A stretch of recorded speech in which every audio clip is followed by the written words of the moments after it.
Elon Musk has made the same point, that everyone who has voted for this bill up until this moment should be ashamed of themselves. We agree.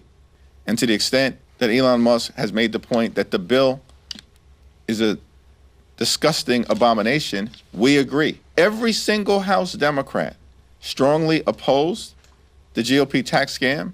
The opportunity that exists right now is to kill the GOP tax scam. It's legislation that we have been strongly opposed to and uniformly opposed to from the very beginning. Every single Democrat since February has voted against this one big ugly bill because it hurts everyday Americans. It rips health care away from millions of people. It snatches food out of the mouths of hungry children, and it rewards billionaires and their donors in ways that are fiscally irresponsible.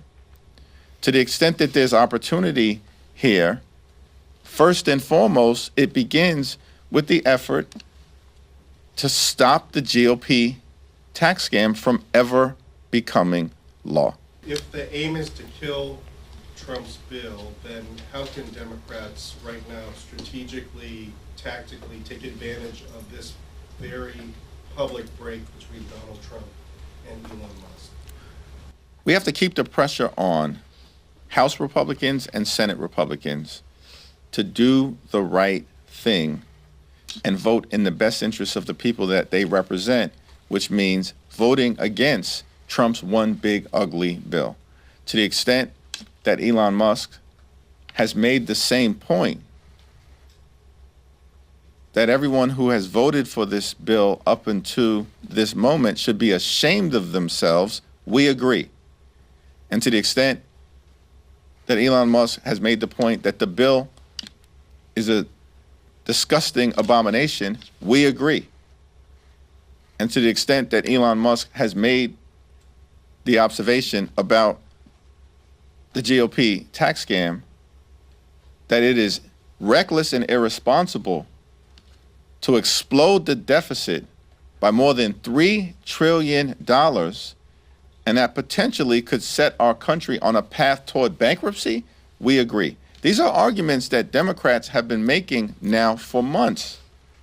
And it's the reason why every single House Democrat strongly opposed the GOP tax scam, and why every single Senate Democrat is opposed to this one big ugly bill.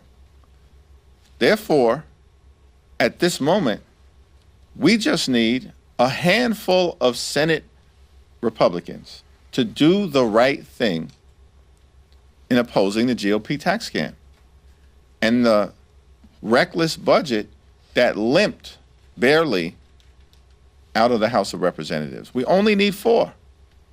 And in fact, because it is likely that the junior senator from Kentucky will remain a hard no, we only need 3 additional Senate Republicans, and we can kill the bill. That's our focus right now. It's all hands on deck in that effort. And to the extent that the developments of this week will make it more likely that we can kill the GOP tax scam, that's a welcome development. There's obviously a limited number of ways that the House minority can prevent legislation from coming to the fore. What strategies are you suggesting to your Senate colleagues on ways to delay, prevent legislation from coming to the fore, whether it's this or rescissions? Well, the next step in terms of the process related to Donald Trump's one big ugly bill will be to make the most powerful arguments possible to the Senate parliamentarian to strip out the extreme provisions that did not ever belong in a budget reconciliation bill. That's the next step in the process. And as I understand it, that can happen as early as next week. And I'm very confident in the ability of Leader Schumer and Senate Democrats to make the most forceful case possible.